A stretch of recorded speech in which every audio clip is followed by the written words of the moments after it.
Peu de figures de l'histoire du rock ont vécu avec autant de défis, de fracas et sans le moindre remords que Keith Richards.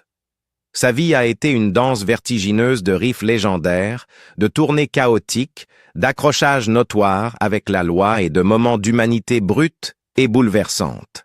Des clubs enfumés de Londres des années 1960 au stade rempli de générations de fans, Richards a toujours semblé indestructible, un homme qui riait face au danger et continuait de jouer.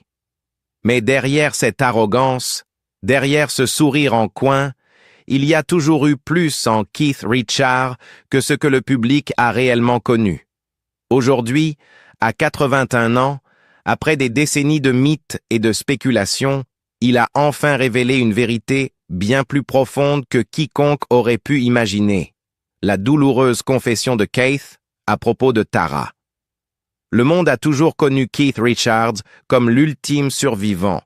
Le Rolling Stone qui a survécu à la dépendance, échappé à la prison, ri face à la mort et traversé chaque décennie avec fracas. Mais derrière cette image indestructible, il y avait une blessure plus profonde que n'importe quelle overdose ou descente de police. En mars 1976, alors que les Rolling Stones atteignaient de nouveaux sommets et que Keith sombrait dans l'héroïne, son plus jeune enfant naissait à Genève, en Suisse.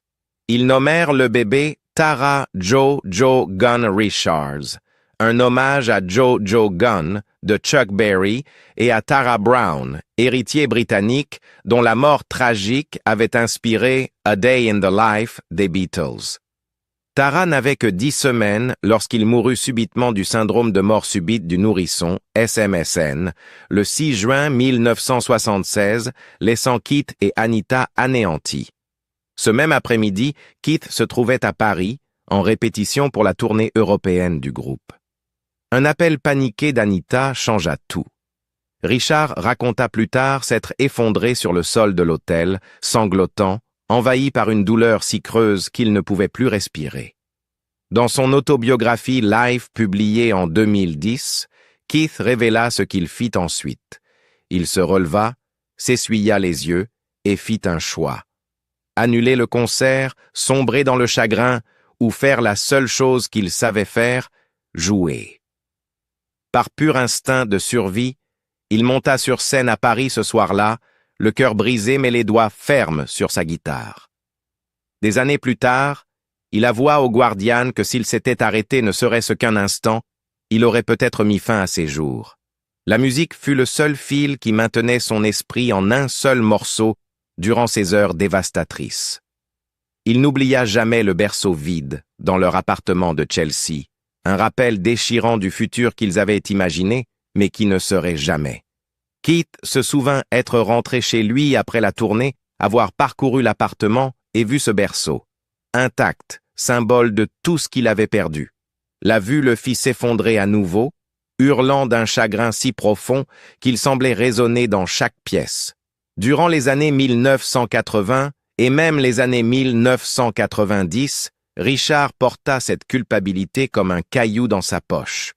En enregistrant Some Girls en 1978, 2 ans après la mort de Tara, Keith était hanté par le garçon qu'il avait à peine eu le temps de tenir dans ses bras. Le souvenir s'infiltra dans sa musique, qu'il le veuille ou non. Des chansons comme Coming Down Again portaient cette douleur brute, le cri d'un père se demandant si son mode de vie chaotique avait condamné son enfant.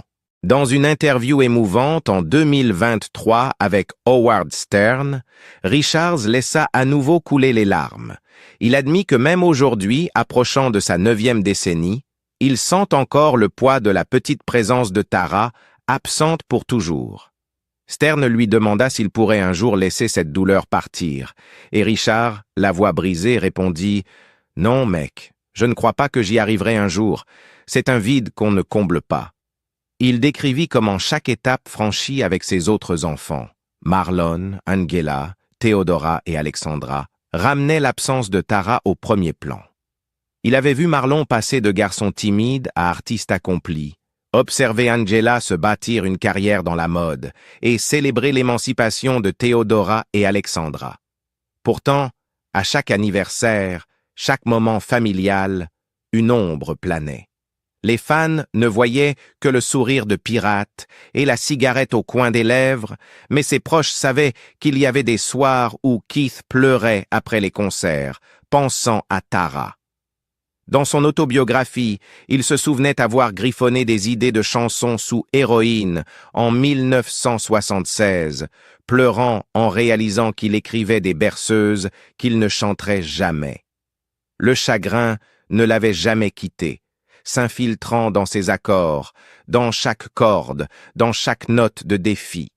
Dans un moment particulièrement poignant, il révéla avoir écrit une partie de Wild Horses lors d'une cure en 1972 et avoir revisité les accords doux amers de la chanson des années plus tard, en pleurant à la pensée de Tara.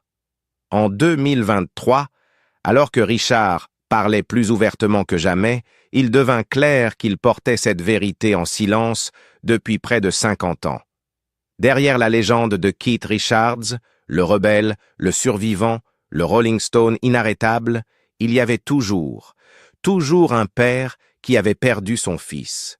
Et cette blessure, même dans la vieillesse, saignait encore doucement derrière les riffs et les applaudissements. Assumer son passé.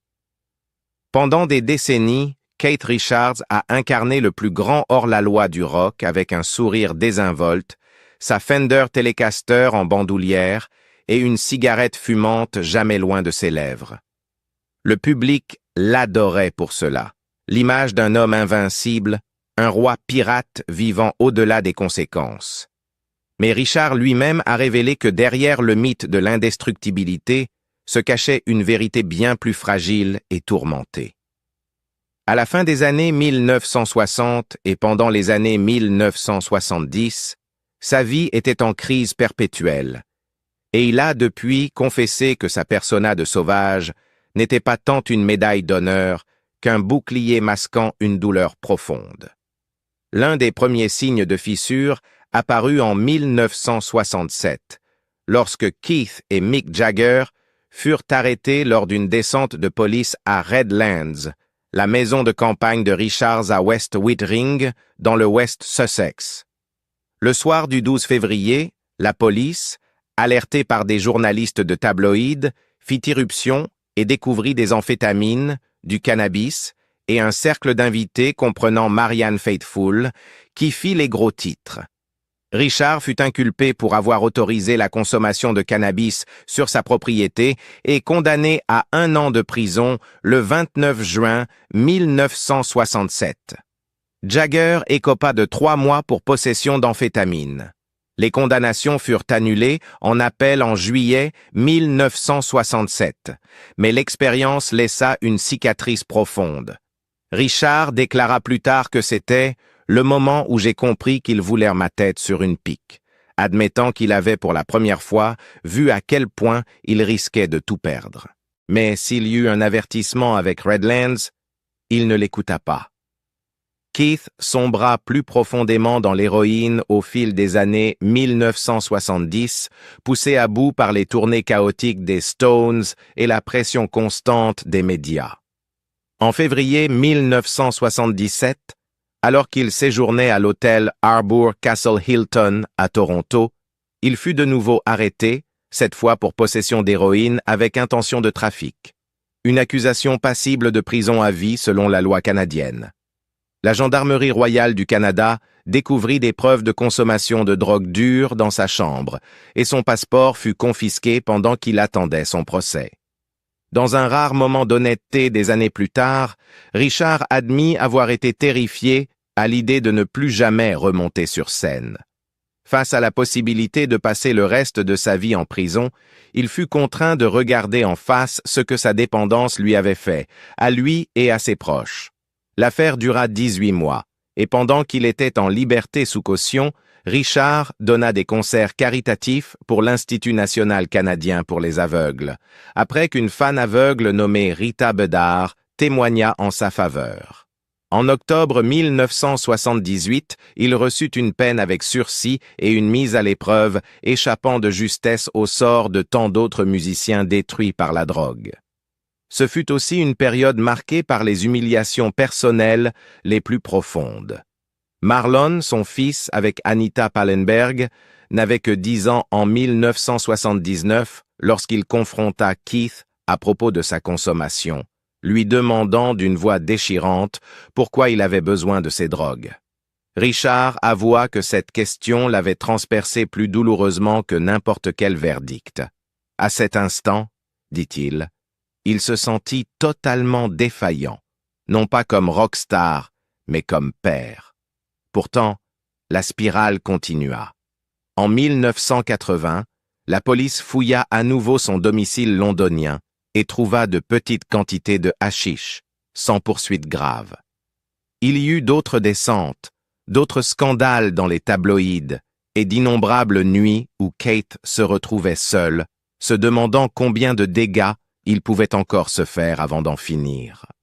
Un soir, au milieu des années 1980, alors qu'il était en coulisses avec Ronnie Wood, entouré de la fumée familière et de la paranoïa, quelqu'un cria « Keith! Ron! La police est là !»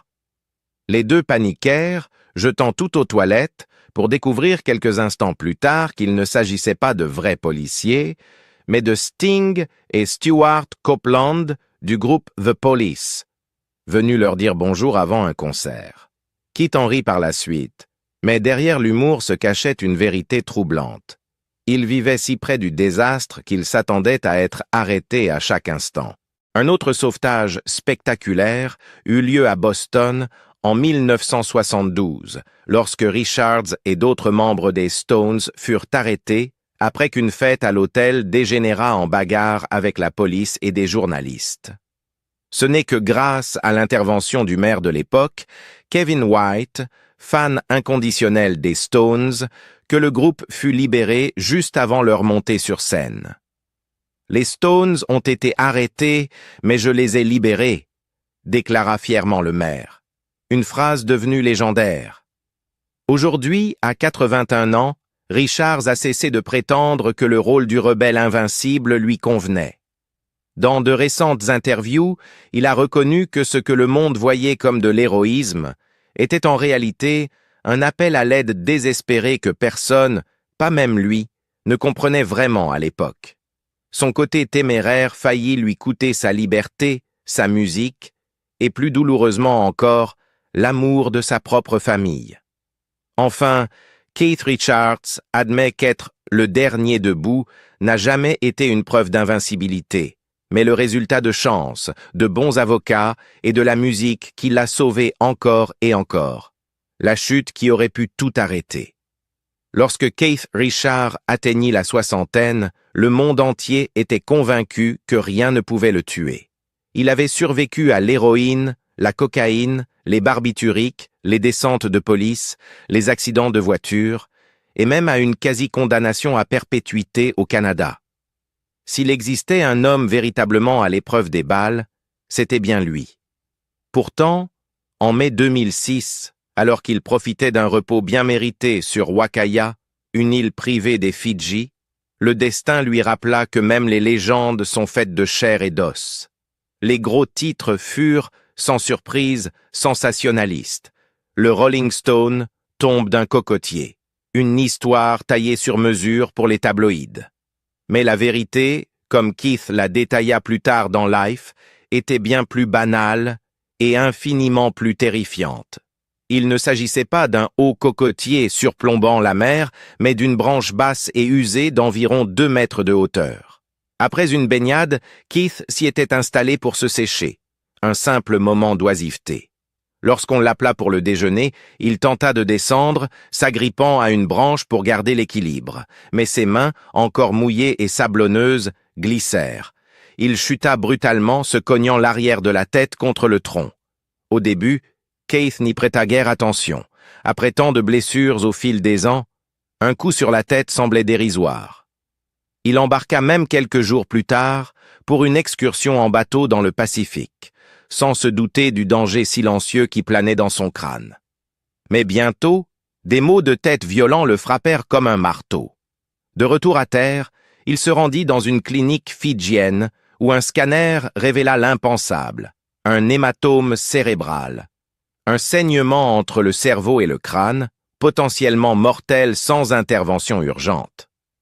Par un coup de chance propre au rock'n'roll, un médecin fidjien le mit en contact avec le docteur Andrew Lowe à Auckland, en Nouvelle-Zélande, un neurochirurgien talentueux et fan inconditionnel des Rolling Stones.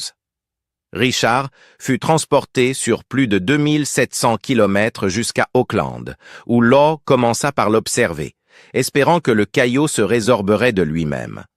Pendant une semaine, Keith tenta de faire bonne figure, partageant même des repas avec Lowe. Mais son état se détériora rapidement.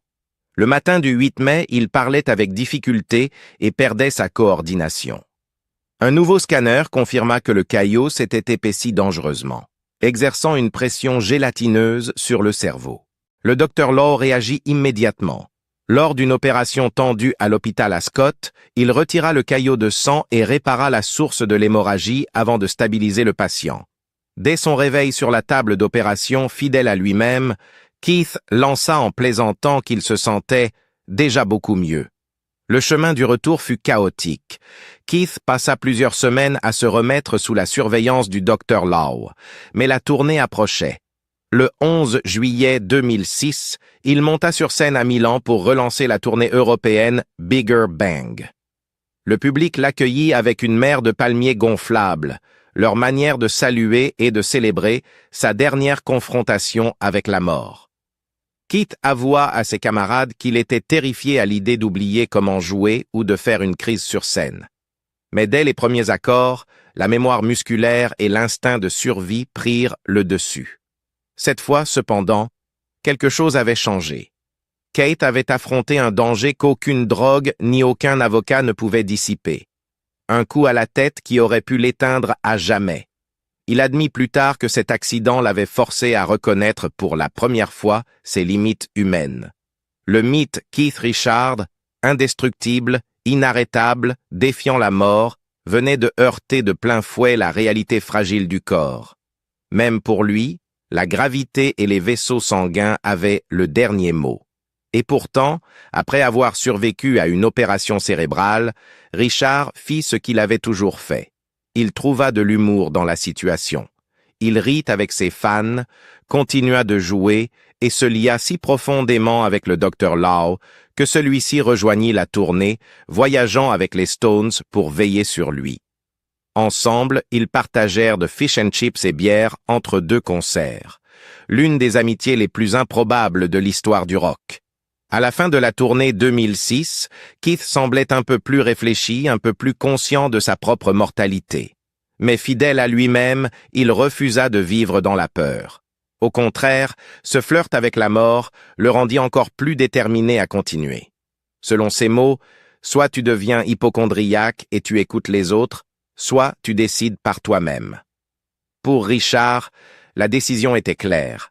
Continuer à rouler, quoi qu'il arrive, mais avec un peu plus de respect pour la prochaine branche d'arbre sur sa route. L'amour et la perte derrière les portes closes. Alors que le monde se concentrait sur la musique, la drogue et les gros titres, la vie privée de Keith était marquée par des combats tout aussi intenses. Sa relation de 13 ans avec Anita Pallenberg fut à la fois passionnée et douloureuse, forgée dans les flammes de l'addiction partagée et brisée par la tragédie. Il a admis dans ses mémoires et dans de nombreuses interviews que la mort de Tara marqua le début de la fin pour eux. Il se souvenait des nuits blanches dans leur villa, entendant Anita lutter avec ses propres démons, se sentant impuissant à l'aider. Mais Richard a aussi parlé de la joie et du salut qu'il a trouvé auprès de Patty Hansen, qu'il rencontra en 1979. Leur mariage en 1983 apporta un rythme plus stable à sa vie. Pourtant, même cette histoire d'amour n'était pas exempte d'ombre. Keith confia avoir pleuré lorsque Patty fut diagnostiquée d'un cancer de la vessie en 2007. Et combien il s'était senti impuissant pendant les séances de chimiothérapie et les opérations. En 2023, pour leur 40e anniversaire de mariage, il posta une photo du jour de leurs noces avec ces simples mots « Je t'aime, Patricia ». Un moment rare, à cœur ouvert, venant d'un homme qui avait bâti sa carrière sur la rébellion, mais qui avait toujours secrètement aspiré à une connexion durable. Ses enfants occupaient aussi une place centrale dans ses confessions. Il exprima sa fierté en voyant les œuvres de Marlon exposées en 2022, le mariage d'Angela en 2014 et les chemins que Théodora et Alexandra ont tracés. Mais à chaque souvenir se mêlait le fantôme de Tara, dont l'absence se faisait sentir à chaque étape familiale, ce que Keith Richards a finalement révélé. Pendant des années, les fans ont spéculé sur ce qui faisait tenir Keith Richards, la chance, la génétique ou une résilience surnaturelle. Aujourd'hui, en revenant sur plus de 6 décennies de musique, Richards offre une réponse plus intime, plus profonde. C'était l'amour. L'amour de la musique, l'amour de sa famille, l'amour des fans qui l'ont soutenu à travers chaque tempête. Il a avoué que l'image du rocker intouchable n'était justement qu'une image. Le vrai Keith était un homme qui pleurait en lisant les lettres de ses fans, qui se sentait indigne du piédestal sur lequel on l'avait placé, qui répétait seul la nuit, doutant de son talent. Richards a reconnu que le mythe de Keith Richards était devenu une sorte de prison. Et à 81 ans, il a enfin exprimé son désir d'être rappelé non pour ses excès ou ses arrestations, mais pour le lien qu'il ressentait à chaque fois qu'il jouait un accord et que le public répondait. Il se souvenait de lettres d'inconnus. Un veuf trouvant du réconfort dans Shine a Light, un jeune musicien inspiré par la persévérance de Keith. Ces moments, plus que n'importe quelle récompense ou chiffre de vente, étaient ce qui le nourrissait. Et alors que Hackney Diamonds des Rolling Stones atteignait les sommets des charts en 2023, Richards s'est autorisé un rare moment de satisfaction. Non pas à cause de la célébrité, mais parce qu'il sentait enfin qu'il s'était véritablement livré au monde. Quel est le moment de Keith Richards qui vous a le plus marqué au fil des années? Dites-le nous en commentaire. Et si vous avez apprécié ce voyage à travers l'histoire du rock, n'oubliez pas de liker, partager et vous abonner pour d'autres récits sur les légendes.